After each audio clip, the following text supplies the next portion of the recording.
18-ാം തീയതി കൂടിയ എക്സിക്യൂട്ടീവ് യോഗത്തിൽ കോർപ്പറേഷനിലെ വിദ്യാഭ്യാസ സ്റ്റാൻഡിംഗ് കമ്മിറ്റി ചെയർമാൻ പങ്കെടുക്കുകയും നഗരത്തിലെ ഗതാഗത നിയന്ത്രണവുമായി ബന്ധപ്പെട്ട് തിരുവനന്തപുരം SMB സ്കൂളിലും സ്കൂൾ വക മാഞ്ഞാലിക്കുളം ഗ്രൗണ്ടിലും വണ്ടികൾ പാർക്ക് ചെയ്യുന്നതിനെ പറ്റി ചർച്ച ചെയ്യുകയും ചെയ്തിരുന്നു.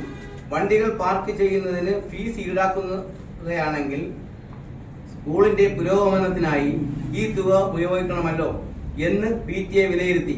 1000 രൂപയോളം 1000 കുട്ടികളോളം പഠിക്കുന്ന ഈ നഗരമധ്യത്തിൽ സ്ഥിതി ചെയ്യുന്ന സ്കൂളിന്റെ അവസ്ഥ വളരെ പരിതാപകരമാണ്. ഇതിൽ കിട്ടുന്ന തുക സ്കൂളിന്റെയും കുട്ടികളുടെയും ഉന്നമനത്തിന് ഉപയോഗിക്കുന്നതിന് വേണ്ടി അനുവദിക്കണമെന്ന് വിനയപൂർവ്വം അങ്ങേ അറിയിക്കുന്നു. എത്ര രൂപ വെച്ച് പിരിക്കണമെന്ന് കൊടുത്തിട്ടില്ല? അത് പറഞ്ഞിട്ടുണ്ട് സാറേ. ഇരുചക്ര വാഹനങ്ങൾ 30 രൂപ, ഓട്ടോറിക്ഷ 100 രൂപ, കാറ് 150 രൂപ, ടെമ്പോ 200 രൂപ, ബസ് 300 രൂപ.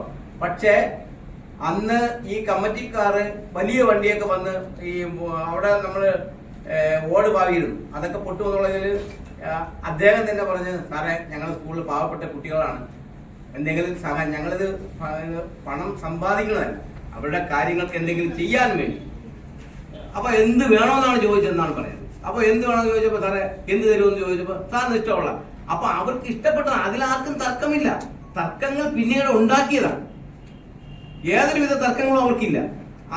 എന്നിട്ട് അങ്ങനെയാണെങ്കിൽ ഞാൻ പറഞ്ഞു, പോലീസ് പിടിച്ചപ്പോ ഞാനാണ് ഇദ്ദേഹത്തിന്റെ കയ്യിലാണ് പൈസ. അപ്പൊ ഞാൻ പറഞ്ഞു, സാറേ മിനിറ്റ്സിൽ രേഖപ്പെടുത്തിയില്ല എന്നുള്ള കാര്യം എനിക്ക് അറിയില്ല, പക്ഷെ ഞങ്ങൾ എടുത്ത തീരുമാനപ്രകാരമാണ് അവർ പിരിച്ചത്. അപ്പൊ അധ്യാപകരെ ഇതിൽ ബലിയാടാക്കാൻ പറ്റൂല സാറ്, എന്റെ പേര് കേസെടുക്കാൻ പറഞ്ഞു. അപ്പൊ ഇദ്ദേഹം ഓടിക്കൊണ്ട് വരണം പൈസയും കൊണ്ട്. ഇല്ല സാറേ, PTA പ്രസിഡന്റ് പൈസ പിരിച്ചില്ല, ഞാൻ പിരിച്ചത് ഞങ്ങളാണ് സാറേ എന്ന് പറഞ്ഞു. അപ്പം ഇല്ല രണ്ടുപേരും പിടിച്ച അവസ്ഥ ചെയ്യണം. അപ്പൊ ഞാൻ പറഞ്ഞു, സാറേ നിങ്ങൾ ഞാൻ എന്നെ കൊണ്ട് പോട്ടെ എന്ന് പറഞ്ഞു, ഞാൻ കേസ് ഏറ്റെടുത്തോളാം എന്ന് പറഞ്ഞു. അപ്പൊ പുള്ളി നിർബന്ധപൂർവ്വം വന്നതാണ്.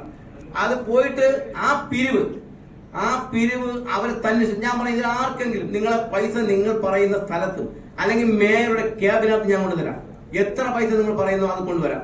പിരിച്ചത് തെറ്റാണെങ്കിൽ അത് ഉത്തരവാദിത്തപ്പെടാൻ ഞാൻ ഏറ്റെടുക്കുകയാണ്. അപ്പൊ പ്രിൻസിപ്പാളും മലകം പറഞ്ഞു, അങ്ങനെ രേഖയിൽ എഴുതിയിട്ടില്ല എന്ന്. അങ്ങനെ ഞാൻ പറഞ്ഞ ആ പൈസ എത്രയും പെട്ടെന്ന് ഞങ്ങൾ കൊണ്ടുവരാം, സാർ സമാധാനപ്പെടണം, ഇത് സ്കൂളാണ് എന്ന് ഞാൻ ആവർത്തിച്ച് പറഞ്ഞിട്ട് അദ്ദേഹം ഇല്ല. അദ്ദേഹം വരാൻ പോകുന്ന തെരഞ്ഞെടുപ്പും കൂടെ മുന്നിൽ കണ്ടിട്ടുള്ള ആവേശമായിരുന്നാണ് എനിക്ക് മനസ്സിലായത്. ഇത് അങ്ങനെ ഭക്തജനങ്ങൾ ഇങ്ങനെ കാത്തു നിൽക്കുകയില്ലേ. ഇദ്ദേഹം ലോകത്തെ ഏറ്റവും വലിയ സത്യസന്ധനായ ഒരു മേയർ എന്ന് വരുത്തി തീർക്കാനും കൂടെ അദ്ദേഹം ഒരു അഭ്യാസം കാണിച്ചതായിട്ടാണ് എനിക്ക് തോന്നിയത്. കാരണം നീ ജയിലിൽ എന്റെ കഴുത്തിനകത്ത് കളഞ്ഞാൽ എനിക്ക് സങ്കടമില്ലായിരുന്നു. ഈ വിദ്യാർത്ഥികൾ നാളെ ഇവിടെ വിദ്യാർത്ഥികൾ എത്ര പഠിക്കാൻ വരും, നാളെ അഡ്മിഷൻ എത്ര വരും എന്നുള്ള ഒരു ബോധം പോലും ഇല്ല. കാരണം ഇദ്ദേഹം സിറ്റിയിലുള്ള ആളല്ല, അങ്ങ് ഇവിടെ ദൂരമുള്ള.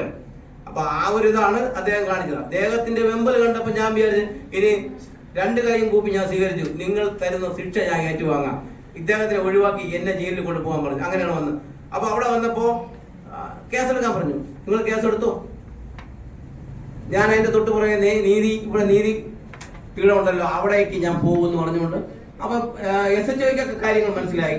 അവർ മറ്റൊന്നും ചെയ്തില്ല. 2 ആഴ്ച കഴിയുമ്പോൾ തന്നെ വാദം നടത്തി ഞങ്ങൾക്ക് ഒരു ഉത്തരവും തന്നു. അപ്പോൾ ഞങ്ങൾക്കത് ബോധ്യപ്പെട്ടു. അപ്പോൾ ഈ പിരിച്ചതെന്ന് പറയുന്നത് ഞങ്ങൾ പിടിച്ചു വാങ്ങിച്ചതല്ല, അവർ തന്നതാണ്. അതിലാർക്കും എന്തെങ്കിലും തർക്കം ഉണ്ടെങ്കിൽ നിങ്ങൾ മൊഴി കൊടുക്കാനും ഞാൻ പറഞ്ഞു. അവരാരും വന്ന് മൊഴി കൊടുത്തില്ല. മൊഴി കൊടുത്തിരുന്നെങ്കിൽ കേസ് ഉണ്ടാകുമായിരുന്നല്ലോ.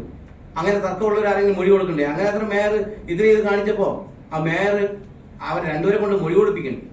അങ്ങനെയൊന്നും ചെയ്തില്ല. പിന്നെ ഞങ്ങൾക്ക് മേയറടുത്ത് അങ്ങനെ ഒരു ശത്രുതയൊന്നുമില്ല. മേയർ ആ സ്കൂളിന്റെ കാര്യങ്ങൾ ഇനിയും ചെയ്യാനുള്ളതാണ്. നല്ല കാര്യങ്ങൾ ചെയ്യുന്നതിന് നമ്മൾ കൂട്ടി നിൽക്കും. മേയറല്ല, ഇനി മന്ത്രിയായാലും ജനവിരുദ്ധ കാര്യങ്ങൾക്ക് ഇടപെട്ടാൽ ഞങ്ങൾ പ്രതിഷേധിക്കും. ആ കാര്യങ്ങൾ ഞാൻ ഇവിടെ ഓർമ്മിപ്പിക്കുന്നു.